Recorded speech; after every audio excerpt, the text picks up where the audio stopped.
We're having fun. Is that the new thing? You play your own theme It's song? not a new thing. I mean, since you were here, it's new. A lot of this is new since I was last here. Yeah, since you were here, a lot has changed. Yeah. But The show has evolved quite a bit, and hopefully it will continue to. All right. Hopefully it will continue to. So we hadn't figured out what episode it was, and maybe I'll look it up whilst you're talking, as to not breathe directly into the microphone. I'll be looking up what number episode it was, but I'm pretty sure it was in the single digits. Yeah, when I was first here. Yeah, and I think it was a it was a situation where I relied on you because my method to record shit the bed, and then it like wound up being broken up into. I believe it was a 4-parter. I think it was a ridiculous amount of parters. Yeah. But now I try to keep it a little more structured and go, well, this one's gonna be scheduled to come out at this certain time. So like, it's not like as soon as I record them, they go up like I used to. Right. So right. I'm kind of happier with where it's funny because this new thing. I don't know if you heard about the pandemic. I don't know if you heard about it. I have. I've gotten wind of it. Okay. Well, in case you don't know anything about it, let me tell you how it's been for me as far as being someone who records a podcast. I'm up to my neck in episodes. You just keep doing them? Yeah. I'm loving it. I'm loving it because it's like people are home. They can answer messages. Yeah. When I ask them to do it. So, they're. I mean, let's say, okay, hypothetically, it's May 26th right now. Yes, it is. AKA not hypothetical at all. It actually is May 26th. Yes. Yeah. That's the truth. But this episode isn't going to come out like today or tomorrow. It'll come out like in August. Okay, all right. So hopefully by then we'll all be out of this. But this is what I considered a really cool time capsule. You know what I mean? Like the amount of conversations and the way they went, all the things we learned through this and how we were adjusting and adapting to what this new world is at this moment. Yeah. So what's this time capsule like for you? What's the last couple of months been for you? It's very strange. Right before everything went into lockdown, I moved. So like the fact that I kind of live in this new place that I haven't had any company, and it's like a brand new building.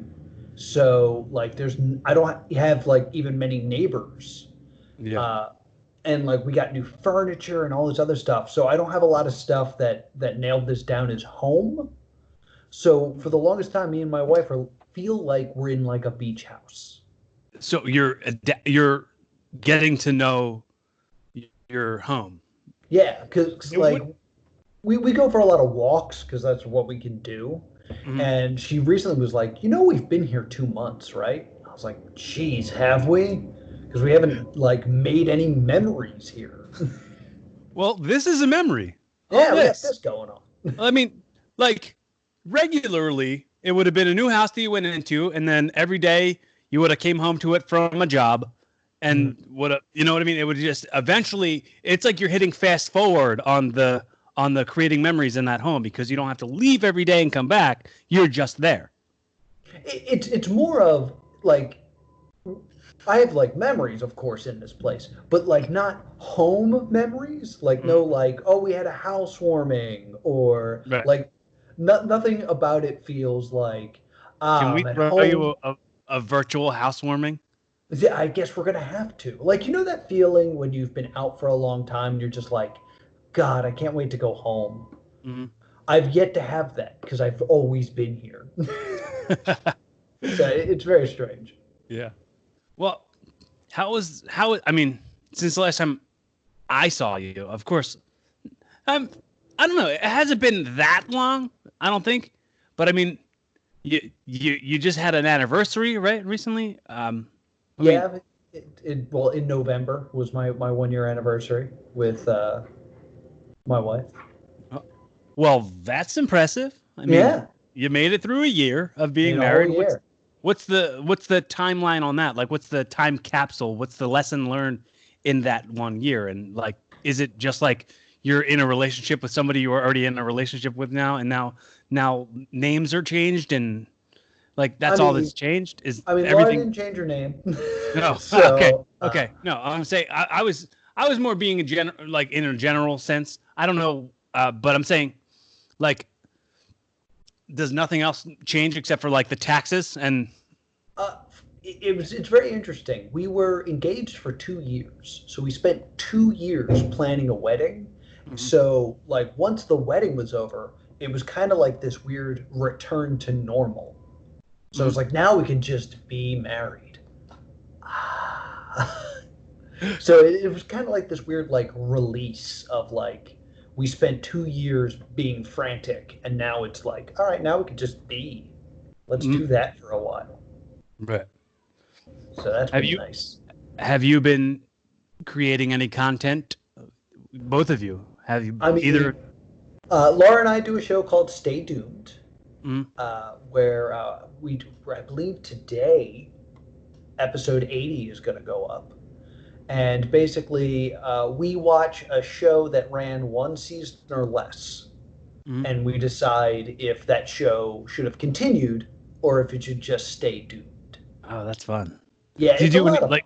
Do you do like watch along stuff, or you just watch it and then talk about it? We watch it and then we talk about it. We don't do like a lot of stuff we don't have like the rights to or anything like that. Right. It's Right. something we've considered for a few like little things. Right.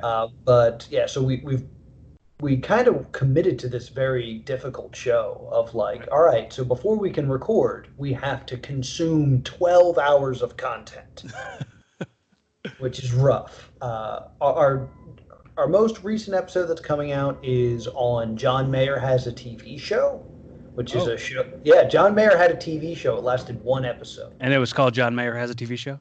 Yes, question mark. It ran one episode on VH1, and it's a mix of like a talk show and Jackass starring John Mayer. It's very strange. Mm. So we watched that. We gave that a pretty positive review. Now you don't have to listen, but yeah, it's a pretty decent show, and we're leading up to episode 100, which we promised on episode 1 that episode 100 would be Firefly. So we're just Okay. making our way towards Oh, fun, Firefly, show fun. slowly but surely. Yeah, you got just a small way to go. You're Yeah, I'm almost almost. there. I've never seen it, Oh, you haven't seen it. not at all. So Have you it's guys done an episode on Mulaney, that show? Mulaney's on the list. We haven't done it yet, but it's definitely on the list. There's a lot of shows that we wanted to do and we couldn't find. Uh, We wanted to do Michael and Michael Have Issues, that mm. Comedy Central Yeah, I show. remember. Find that. We wanted to do Celebrity Daredevils really bad, Mm. where Dennis Rodman knocks himself unconscious. It's great television.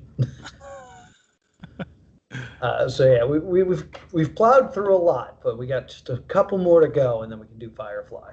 I'm pretty sure I've heard Rick talk about it.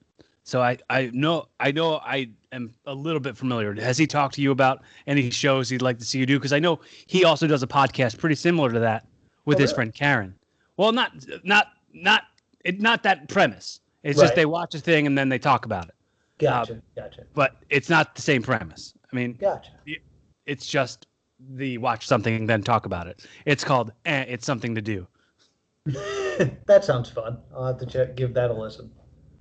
See if we've crossed over at all. Yeah, I know they do a lot of like British shows and like Okay. British comedies and stuff. Like, I know that they're really into that. But he's told me about liking your guys' show. So Yeah. if Oh, if yeah.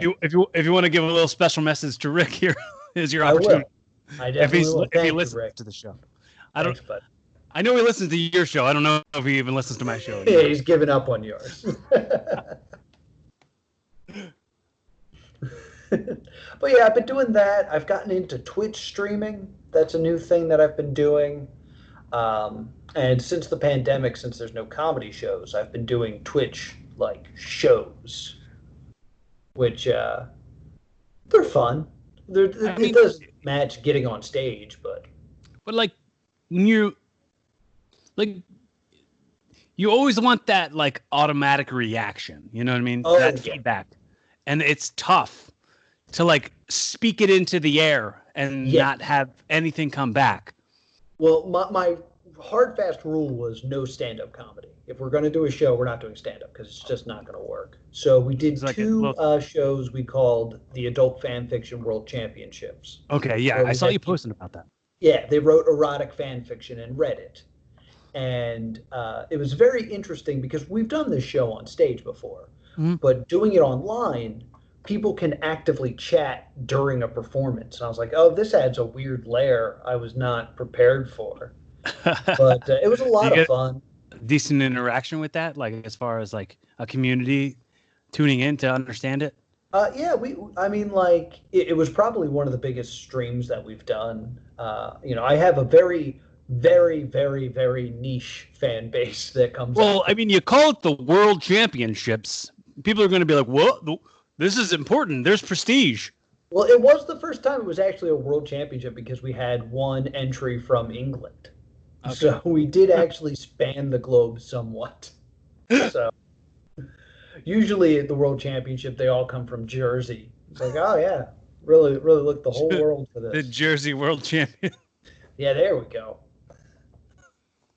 So I've been working on that. That's been fun. I really want to get my game shows going. I have a trivia show that I I kind of want to do like in 2 weeks, but I don't have it all set the way I want it to do. But I love rushing stuff, so I'll probably do it anyway. And then we've been working on this video game show, Game the Gamer, for like 2 years now. I heard the name. I believe I was promoting it on your show. I was promoting the Kickstarter when Okay. Yeah, you yeah, gave me a little that's not poster. out yet. That was like 3 years ago. I know and I get a lot of people are really upset about it. Yeah, people coming up to me is like, "Hey, where's that thing I paid for?" I'm like, Well, you got gamed, bro. "Yeah, I just gamed you." That's what happened. Game But over. the beast of that was like something I could never possibly comprehend. So, Right. Well, you wanted it. You had like some pretty, like, big ideas for that. Like you had some yes, really like, pie in the sky idea. I don't want to say pie in the sky because that implies that it's impossible. It's not impossible. It's just a very lofty goal. it's very time consuming, is what Right. it is. And So, it's like a passion thing, and sometimes a passion thing has to be met with a money and an effort thing that yeah. that is tough sometimes when Mhm. you have to make your living doing other things. Yes, yeah. The cost of this show I definitely did not calculate correctly using the Kickstarter, Mhm. and just the time commitment. Because like, I remember just going with my editor, like, look, we're locking ourselves in a room for hours until we get this done, and then like 12 hours later, we emerged like, we got a solid 5 minutes of this show done. Mhm. Cool. Let's go to bed. So What are you like, doing? What are you doing in this time for like fitness and stuff? I mean, you said just going on walks. Because yo, I know at one point you kind of like with the wrestling training, you had kind of turned into like a Peter Parker body from Tobey Maguire. I'm not doing bad. I'm still trying. I cannot stop getting hurt. Like basically, I used to do the P90X thing, but I don't have a pull-up bar anymore. So that removed a lot of it. So working from home, I have a new thing where it's just like, let's just work out all day. Where it's just like, do some work. All right, let's do some triceps. All right, let's do some stuff. My legs are like falling apart. Like I hurt my hip yesterday, and like to the point where I was like, I may need to go to the hospital. And I didn't. That's not the place to be right now. No, it's not. And like I didn't fall. I didn't like bang it. I was walking my dog and I took a step weird and then like was like, that's it for walking today. And then I woke up and it feels tender and that's it. But like for like 2 weeks ago, my knees didn't work. Like just my legs, the wheels are falling off, Corey. Wheels are falling off. Well, yeah. Well, just you stay sitting in the chair and you'll be fine. Don't go anywhere. I Just mean, stop going places. with the CPW stuff, like all I do is sit and just like pipe dream like cosplay pro wrestling matches, and I'm like, I want to do this, I want to do this, I want to do this. I can't wait to get back into it, and then I don't know, I step off a curb, and I'm like, ugh, what happened? Yeah. But yeah, I'm still trying, man. I feel like I feel like it's going to be a whole different world on the other side of this, and I'm erring more on the side of optimism and hopeful. Like I'm thinking like the people who've been stuck in their houses or their homes, not their houses. Sometimes they live in a shack, sometimes they live in an apartment, sometimes they live in a mansion, sometimes. So I'm playing a game of MASH here, if you can't tell. Yeah. But they're gonna appreciate more the experiences they get to have outside of their homes, and more people, you know, when they're safe of this and they're free of it, they'll be willing to come out and support somebody because they'll have the opportunity to, you know. And now they don't. Not to say that I'm saying people have been unsupportive, but they'll go, well, we're all in need, so let's help everyone. And we hear it enough on the commercials. We're all in this together. Yeah. Like, I think that people will actually have that like seep into their subconscious mind, and it'll affect their decisions. I hope so. I'm usually Mr. Positivity, and like I've been really pessimistic about this whole thing, because like when we went into lockdown, like originally, which was what, March, early March, we went into lockdown. I remember my wife got sent home from work and was like, "We're going to be closed for the next 3 weeks, and then we'll go back." And I looked at her and I said, "You're going to be closed until the 4th of July." And it's like, that's ridiculous. I was like, I'm going to call it right now. The schools are not reopening. Everything will stay closed until the 4th of July. And then there'll be a big rager to come back. And I realize now that the reason I said that was it was the most ridiculous date I could think of. And basically I was just kind of like, all right, if I plan for lockdown to last to the 4th of July and then it ends in the beginning of June, I'll, have a little victory. It'd be like, yeah. I was like, I thought I was going to have another month in here. This is going to be great. And as time continues to go on, I was like, we might push past the 4th of July. I am not prepared for that. Because, we haven't mentioned it this episode, but I do conventions. I do comedy at like comic book and video game conventions, and they're all canceled. Right. I just watched them all die. Right. One of them got pushed back to late September, and like all it did was restart the countdown for when they're going to get canceled. Right. So it's just a holding your breath process. Yeah, like I honestly don't think I will get to do a +2 comedy show with an audience until 2021 at this point. That's what I was gonna predict, that comedy and audiences probably the rest of 2020 is gonna be non-existent. Yeah, and it's rough. And like the only thing that's good is in 2021 I have the convention. Like I'm already booked. Like I already know I'm going. Like it's not a process of finding that show. Like I know what that show is and what it looks like, and I'm very excited.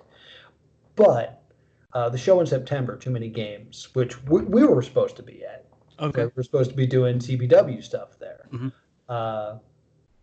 like once that gets canceled, which I feel like it will, it makes me just worry about the next one. So yeah, I'm usually more optimistic than I currently am, and it's a bummer. It, Not used to pessimism.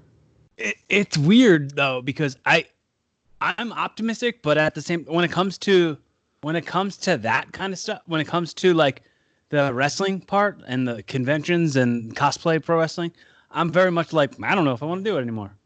Like, Oh, like you're not sure if you want to do CPW. You're not sure if you want to wrestle anymore. I don't know. I don't know any of it. You know what I mean? Really? I'm very like, well, I had probably one or two more dates on the calendar, and then this thing happened. I don't have anything. And I don't know if I'm forced to just get all the. For the last 2 years, I've had 1 foot in and 1 foot out. So at this point, I could be like, well, I'm either hanging my boots up or I'm buying new boots. It depends on how the audiences come back. Gotcha. So you're just gonna go more into comedy and acting, or like, do you have another plan? Comedy, dude. I mean, I've been doing since like October, November. I've been making the bulk of my income. Well, not anymore, but from like October to the beginning of this, I was just going on film shoots, TV shoots, like just like doing mostly just extra work. I was on TV shows and movies and stuff, and I was just continuing down that path. And I was like, well, maybe a big move's in it for me. Maybe there's like, because ultimately I would like to like do comedy acting, Right.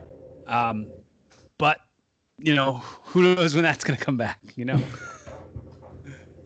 Like I forget who I was talking to recently, but your name came up, and they're like, "Did you know Corey's also an actor?" I was like, "Yeah." He's like, "Yeah, he was in The Last Airbender." I was like, "Yeah, he doesn't like to talk about that one. It's not good." That's funny. It's funny, but like if just hearing them like talk to you and be like, "Oh my God, do you know Corey Castle?" And you're like, "No, who's that?" Oh, who is that? Because we go pretty far back, dude. Yeah, we go way back, man. Yeah. I'm always super grateful when I think about our friendship and our relationship and our our ins and outs, like our little ins and outs of our tenures with each other. You know what I mean? Yeah. Like just I cherish that. I feel like that's such a great little thing, and I always appreciate having the opportunity. I have pictures from your wedding on my refrigerator. Like, I see that every day, and I'm like, oh, that's that was a real special thing, because I realized I wasn't originally invited to the wedding, and then other folks bailed out. Yes, and I will apologize for that immediately. No need to apologize. I totally get it. Because we're such peripheral members of each other's like daily existence that I get it. I totally get it. Most of the time I get invited to weddings, I can't go. Like, right. So factoring that in, I get it. Don't have to apologize to me at all. Well, I just feel that way just because like my family is so huge, right, that like I didn't get to invite many friends. Right. So like it was a lot of just like, cancel, damn it. Cancel and tell me you're not coming. Do it. Can't finally. All right. Now I can tell people they can come. Right. What was the coolest part is when you called me. You didn't just invite me. You told me it would be really important that I was there. Mm-hmm. And that was the main reason. I mean, of course I wanted to go, but I canceled whatever else was going on to go. Yeah, it's important. Yeah. And you were there the day I met my wife. Right. Like, right. I was hanging out with you that day. Yeah. I mean, so yeah, it was great to have you there. Cause like when I think back to my wedding, like one of the visual images I have is you standing by the door smiling, like during the ceremony. Like that's something I can clearly see. Okay. Well, I'm glad that I get to live in your memory Yeah. for that special moment.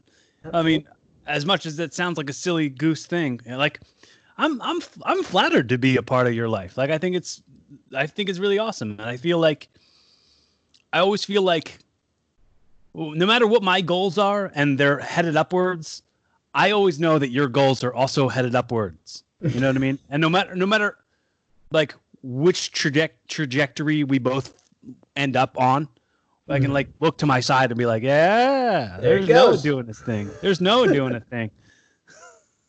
Like, Yeah, I mean, like we constantly are just like you brought me into the wrestling world, and like I brought you into the weird comedy space, and like we constantly were growing off of each other. So like we will always be intertwined. That's for sure. what always meant so much to me was, and validation is huge for all comics, for all people in entertainment. We just live off of it. We love it. But whenever I'd hear you tell me that something I said was funny, or whenever I'd hear you tell me I was funny, it always meant like 10 times more than any other asshole. You know? Yeah. I mean, it's a special relationship to have it important to you to have another comedian tell you you're funny, especially a comedian that you respect. And that's something that'll never go away. We were together in the big like figuring it out stage of Right. comedy. Mm-hmm. Because like I remember we went to Raven and was like, let's not plan anything and just go on stage. And then we got off and we're like, let's never do that again. Yeah, that was the huge day. That was the day that I got heckled and like. Do you remember that? Like, I don't remember you getting heckled, but I remember that like were planning to go on stage without planning anything. And when you went on stage, you basically did a conversation we did earlier. Like so, like that's just the first memory you had. You were like, let's do this again. I don't even remember what I did. I think I tried to do crowd work, mm, but I remember we were just like, yeah, never again, never again this with the no planning. the the oddest heckle that you can possibly get was a guy a couple rows back held his phone up like it was the light for me to wrap it up. Oh, I do remember this. And I was like automatically offended. And Yeah. coming from wrestling, I was like, I said what I say in wrestling. Do you want to come in here? Do you want to come up here? Do you want to put that phone down and get up here? I'm totally fine with you getting up here. Get in my face. and then the kid like left. And as I was getting off stage, all the other comics were like, Corey, it's okay. Come. Yeah, And then like, pulling me back. And I was like, I'm not attacking some nerd at a comedy show.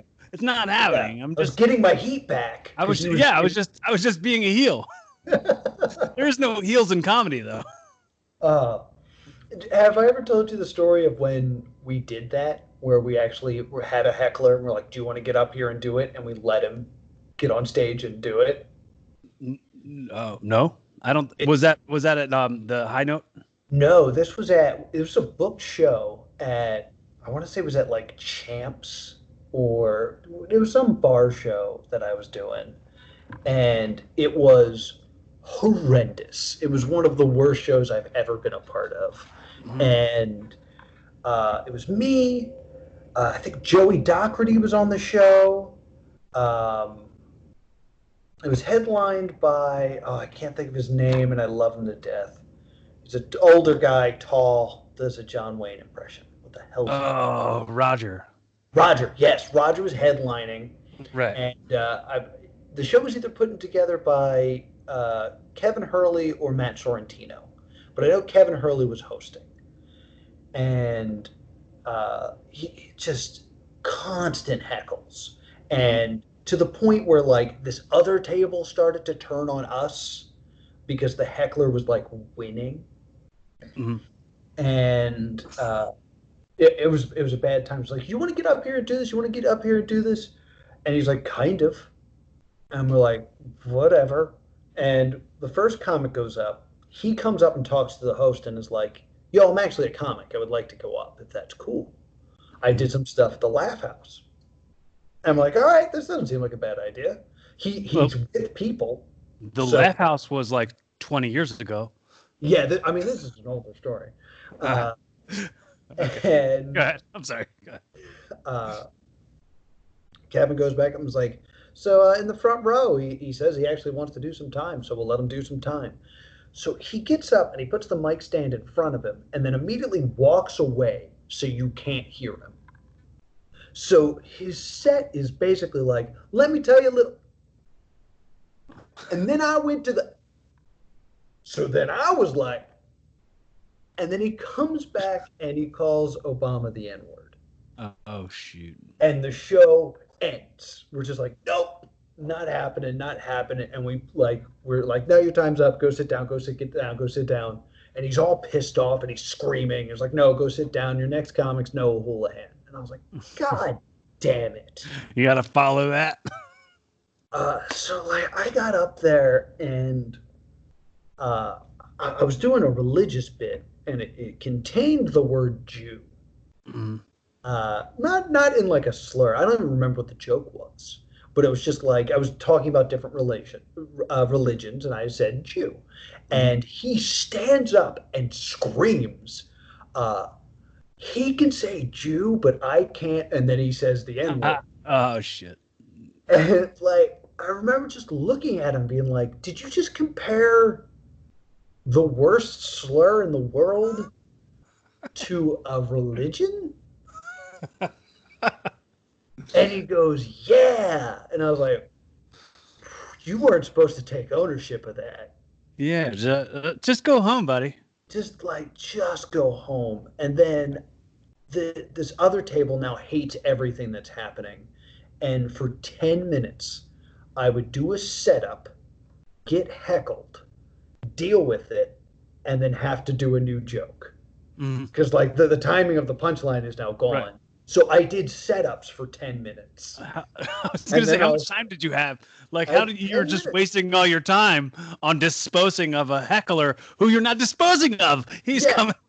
It's just coming back at me. So I was just like, no, it's not. Okay, I'll move on to something else. And then I would move on to something else. Then there'd be a problem. No punchline. 10 minutes of setups.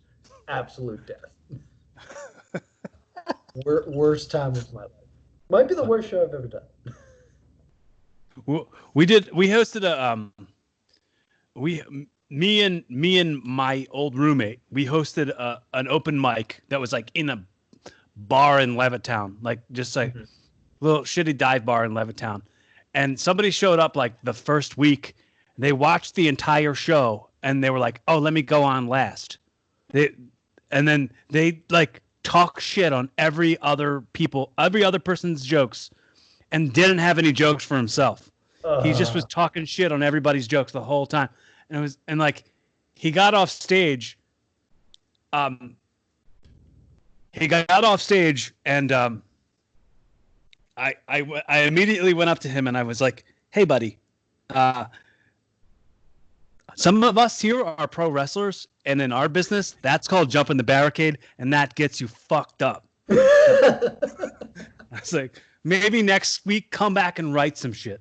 So he came back and he wrote some shit, but they sucked. Right. He came back the next week and wrote some shit, and it sucked. And I was like, oh, we're going to watch out being such a harsh critic. But before he ever got up there to do that, Josh Jacobou called him a darkie on the mic. Like, ooh. And I was like, what? Because I think he was like heckling Josh or whatever. I mean, you shouldn't heckle anybody. It's just, especially if you're on this side of the barricade, you know what I mean? If you're one of us, don't come after us. That's. You ever tell the dead father story? What's that? I went to what's the terrible mic on Wednesdays? Cabaret. Went to Cabaret. Slam dancing. Slam dancing. There's never been a time I've gone to the open mic at Cabaret that I didn't leave going, I'm never coming back here again. I think that was like my early experiences with it. Every time I left on Wednesdays, early experiences with it, never coming back again, never doing this again. And eventually, I was doing fine there. Yeah, and then 3 months would go by and be like, let's go back. Let's try it again. No, Right. not great. So I was there. I was with Lex Hubbard, who I hadn't like seen in a while. So I was like, I'm hanging out with Lex. This is gonna be great. I'm sitting there, and this kid rolls up, and he's in a suit, and he's like, "Hey man, are you a comic?" And I'm like, "Yeah." Well, I'll be doing some stuff. I'll be telling the jokes on stage. He's like, "Okay." So my father was a stand-up comedian, and I just came from his funeral, and he always wanted me to do comedy. So I'm going to do comedy for the first time today. And the first and only time. And he hands me like a prayer card with his dead father on it. I'm like, oh. He's like, yeah, I don't know what to do. Do you have any jokes that I could do on stage? And I remember I was looking at him like, this is either bullshit or the saddest story I've ever heard. And I was torn between what to do. So what I told him was, do your dad's jokes, dude. Yeah, that's what I should have said. What I said was like, if your dad wants you to do this, it's not about doing a joke that is funny. It's about getting on stage and having this experience. So get on stage, have the experience, have fun, and appreciate the moment of making people laugh. And he's like, okay, but if you could give me like a joke. So I think the joke I gave him was, so I got roadhead for the first time, which was tough because I was on a bicycle. So my knees kept coming up and bashing her in the face. One of my old tried and true jokes that I don't do anymore. And he was like, oh, thank you so much. Thank you. And he walked away. Rick Robotin rolls up and he goes, so he's full of shit. I'm like, what? It's like, yeah, I just talked to someone. He did this at another open mic. This is his bit. Like, we should call him out. And I was like I got like the boys together and I was like, look, I know you're all talking about this. He's doing something comedic right now. If we call him out, we ruin it. So let's let him do his thing. Like, let's see where it goes. It's not on us to police the way he's choosing to do comedy. Right. Like, let's let him do it. Right. So we're all kind of like, it was the only time I remember being at Cabaret, being like excited to see comedy. We're like, ooh, what's going to happen here? And right before he goes on, Matt Reese goes on, who I haven't seen in years.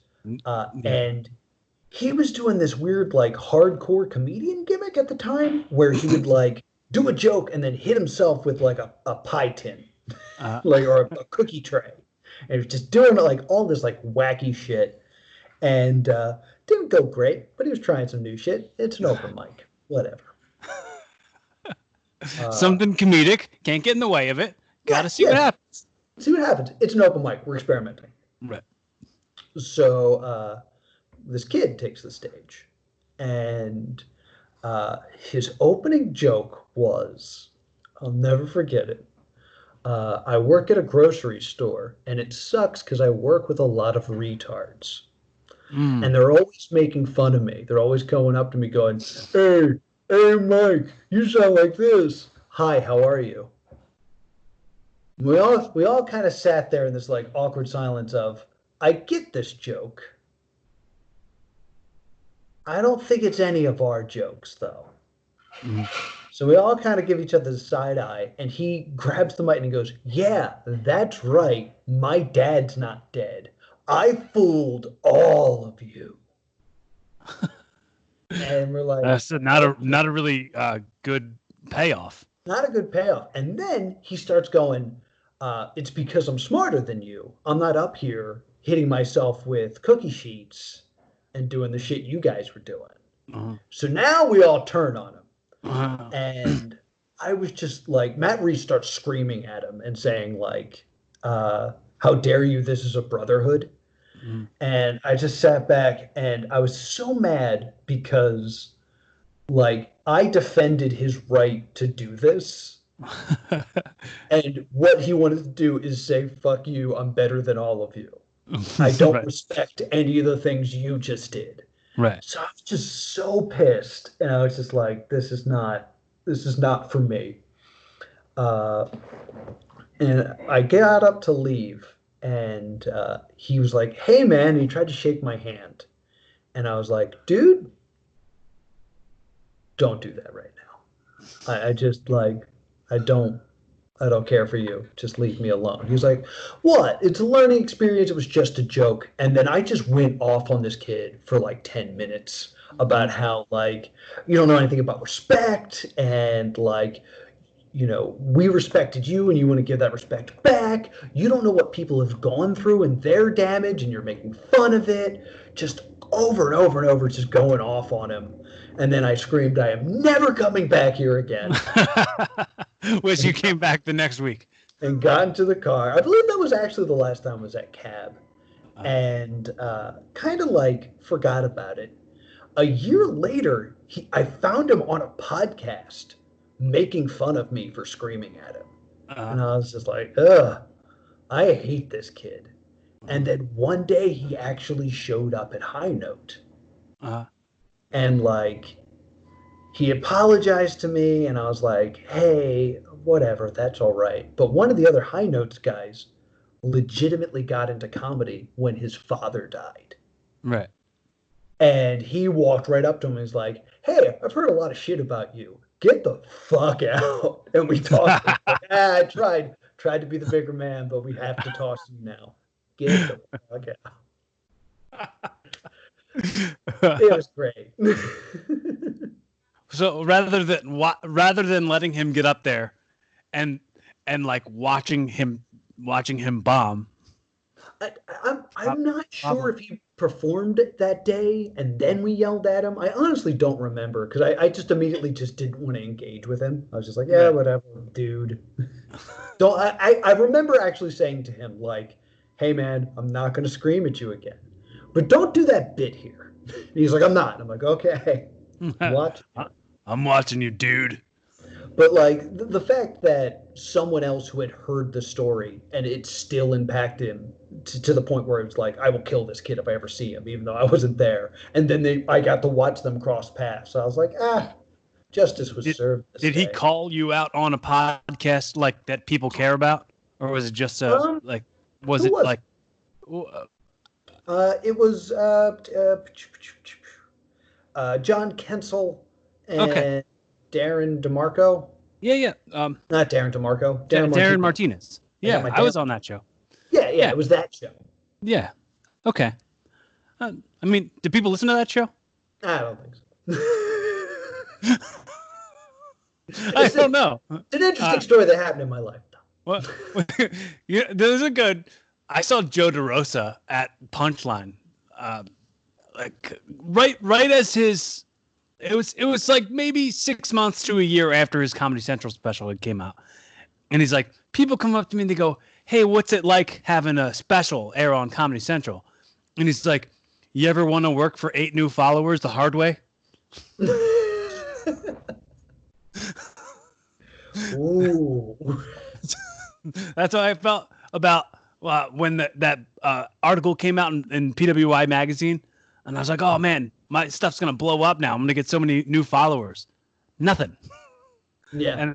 And then when I do other people's podcasts and I promote my podcast the whole time, I'm like, oh, maybe this is for their audience, and I get no new audience. Yeah, I recently worked on a magazine, internet magazine, and it was going out through like an established news chain. Like people had already subscribed to these like emails. Right. And we put out a commercial like subscribe here, and then we sent out the magazine, and then like a day went by and I was like, hey, how do we do on subscriptions? And it's like, well, we got 9 unsubscribes. I was like, oh. Can't live or die by the subs, dude. Like I worked really hard on this. Right. I mean, there has to be a service provided for people to care enough to make the effort to subscribe to something. I say that all the time because the effort is a humongous currency. Attention is a humongous currency. Yeah. The people are paying attention. That they have to pay all that. They've got to prioritize what they are going to not pay attention to in order to pay attention to this. And if it's not providing them some sort of service, and it's not like they don't know who I am, they don't know who you are, what's the point, you know? Exactly. So that's why I want to. That's why I got the drum, because it's like when I do the drum, it's a significance to like I'm gonna keep beating this drum, and eventually it's gonna be of service to somebody. They're gonna. It's my consistency. It's a part of consistency. So I can't live or die by the subscriptions. I'm not like checking the stats as often as I was and getting discriminated by the fact that, you know, that one only got 10 or something, and then being butthurt about it. So I'm just staying consistent, and hopefully people will understand that it's not just about hearing the conversation I'm having with you. While great, while I appreciate you and I love you very much. Yeah. It's like, listen to the timeline of it. The show's called Evolving. The show might have gotten a lot better, and you can listen to the process of it getting better as it goes. Yeah. That's what I'm hoping to achieve, and especially if you're a fan of mine, and the only thing you have to compare is episode 9 and this one. It looks like it's a big jump. Perhaps episode 9, part 1, 2, 3, and 4. Part 3 is pretty good. Part 4 kind of falls off. It was a real learning curve there. I'm gonna look up right now exactly what number it was. Yeah, if I recall correctly, the reason it gets broken up is because the software was failing. And after part 3, and it failed for the 3rd time, you were like, we were pretty much done, right? And I was like, the plugs, Corey. I need to do my plugs. So I think part 4 of... It was of episode 11.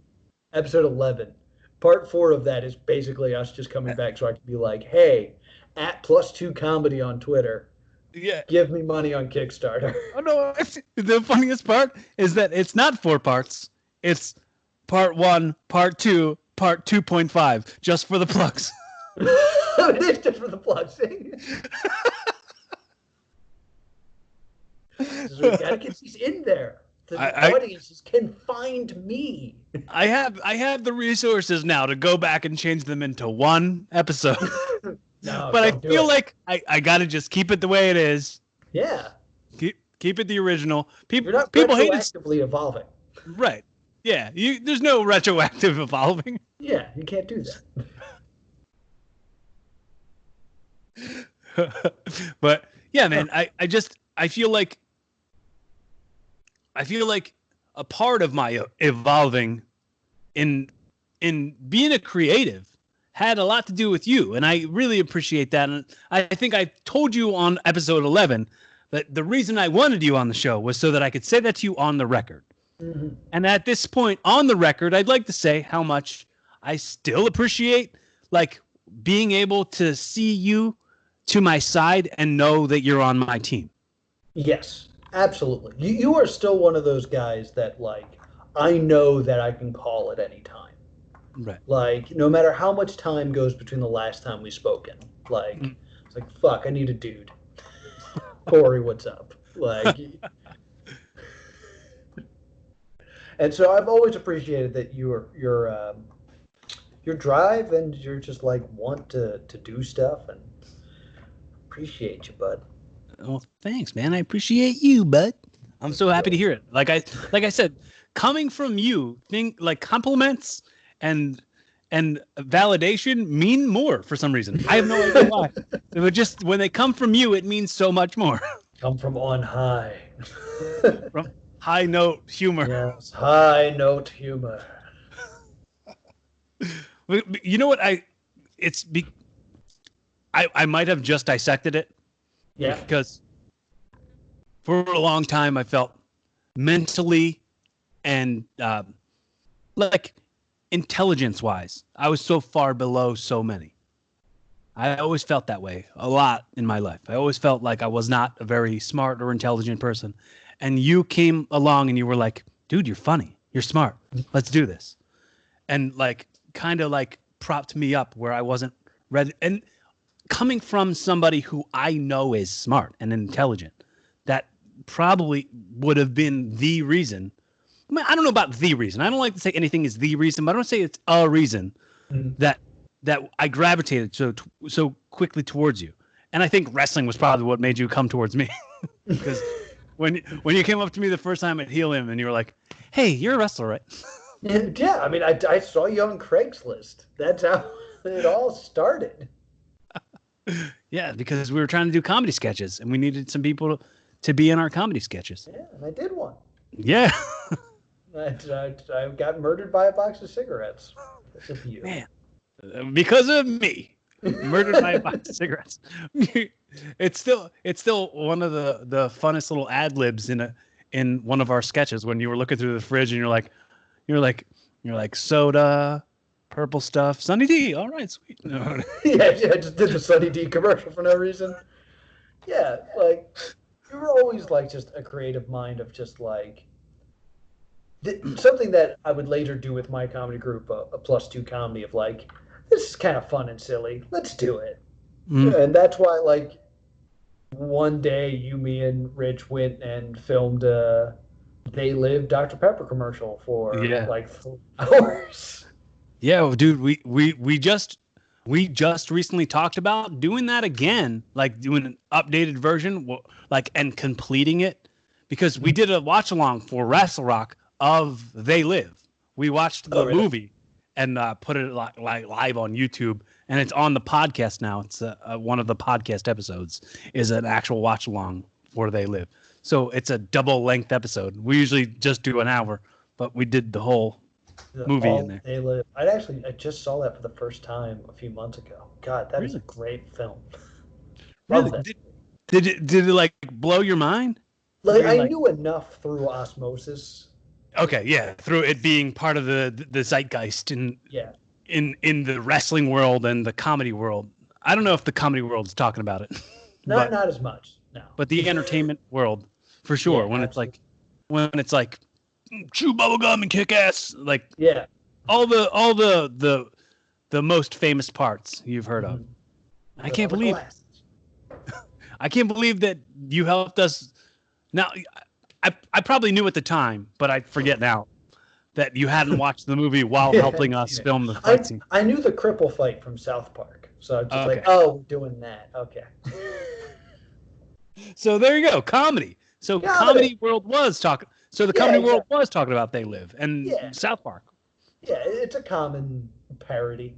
Yeah, I would love to do it again. Now, I mean, we have the editing resources where we can make ourselves look like we're in that actual alleyway with green screens. Yeah, let's do it again. Let's all revisit this.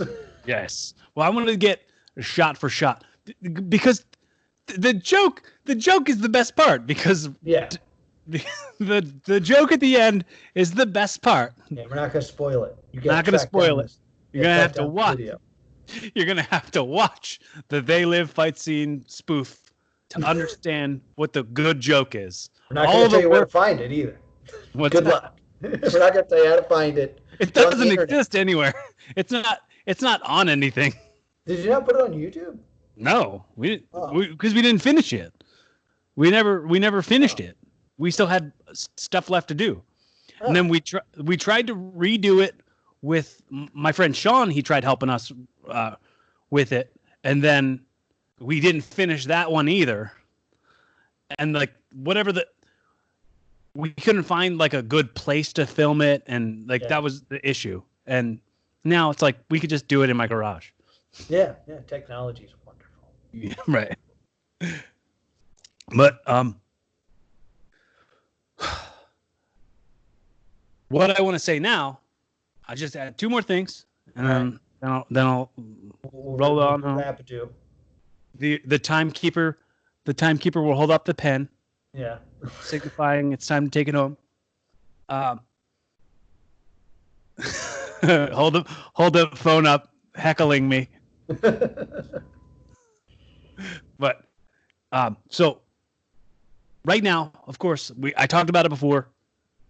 I talked about it before, probably when we first started, and it'll kind of bring it around full circle. Yeah, bring it back. This is a real time capsule on this point in time. Quarantine, COVID-19, coronavirus. We're living through it. But this is who you are right now. Like you're never going to be this age again at this time. True. And whoever listens to this, when they listen to it, it will be the future. Right. So your kids that you might teach, maybe one day, 20, 30 years, want to go, oh, I want to kind of see what Mr. Houlihan's life was all about. Or maybe if you and Laura decide to have kids or something, they'll go, let's say 40 years from now, when they're at an age where they can comprehend the messages that can be squeezed out of this kind of conversation. I'm calling this audio time travel. You're jumping. So right now you're not talking to me. You're talking directly to the people who matter to you now, but in, 20, 30 years in the future. All right. What message do you want to give them? I think, especially at this time period, hold on. Let me adjust my camera here. The one of the big things I've learned is always give yourself something to look forward to. It's hard to look forward towards the end of quarantine because those goalposts keep getting moved back. But like being able to put something in there and be like, you know what, I'm doing an online show in 2 weeks. And then I have 2 weeks of being like, I'm looking forward to this event. Mm-hmm. Like, always give yourself something in the future because everyone will tell you, like, give yourself something to strive for, give yourself like a goal, but also give yourself like a little reward to look forward to. Just like, on this day, the idea of having a day where I stay home and relax is not as appealing as it once was. But give yourself just a little thing of like, in 2 days, I'm going to be able to go to the park with my dog and spend some time there. Or, in 3 weeks, a movie I really want to see is going to come out. Like giving yourself a little thing to look forward to, just that's for you, and it's just like kind of self-care. I highly recommend that. Buy lots of hand sanitizer. It turns out it might become important out of nowhere. Buy stock and hand sanitizer. If this message is going backwards in time, buy stock and hand sanitizer. Yeah. You didn't say which way we're time traveling. Hi, Noah. Buy hand sanitizer. Do it. Buy stock and Perel. But that I think is the biggest lesson that I've learned from quarantine is the importance of like the future is uncertain, so give yourself a certain future to look forward to, as small as it may be. Well, you were saying that even pre-quarantine, you said that you guys were planning your wedding for 2 years, and then the wedding, that was the thing you were looking forward to, and then the wedding happened, and you're like, okay, let's just drink it in now. We're looking forward to normalcy for a bit. Yeah. Right. I also recommend for anyone getting married, put the honeymoon a few weeks after the wedding, so you can kind of enjoy the wedding, have this drunken kind of like we got married state, and then once that starts to wear off, you're like, oh, but we're getting on a plane. Really extends the experience. Okay, that's great. A recommendation. So, as I wrap it up, which we didn't get a chance to do because it was so early in the show. I don't think this was a part of the wrap-up process. Oh. But it might have been. I don't know. In some sort of Jerry Springer's final thought sort of way, I want to say that I've gifted you this show. Now it's evolving with Noah Houlihan. Oh. This was your first episode. Oh. So in some Jerry Springer's final thought sort of way, what have you learned from this conversation? What has this conversation meant? And what can we take away from it to help us evolve as listeners? Well, I'd like to thank everyone for listening to Evolving with Noah Houlihan. I'd like to thank my guest, Corey Castle, who, when he tries to think of a philosopher, thinks of Jerry Springer. I think that any time spent here with a good friend that you haven't seen in a while, friendship knows no time. It's an amazing thing. That friend that you haven't seen in a few months, a few weeks, a few years, they may have changed a little bit, but that friendship didn't decay. It's on pause. And the moment you pick up that phone or pick up that webcam, don't pick up the webcam, mount it nicely, and you make that connection again, you'll be surprised at the fact that you can start right where you left off. So remember those friends, especially at these times where everyone's feeling a bit lonely. I'm sure they'll be glad to hear from you, the way I was glad to hear from my friend, Corey Castle. No, you're awesome, man. I love great, you, man. I really appreciate you giving me the currency of your attention and your effort and your time, not just today and here and now, but in the last decade or two. Yeah, man. And here's to the infinite future. Yes, and where we're going. Thank you so much for having me, man. I hope that you be fun and have safe in this, and we'll get right through it. Keep evolving. Will do. Thank you, sir. Love you. Love you.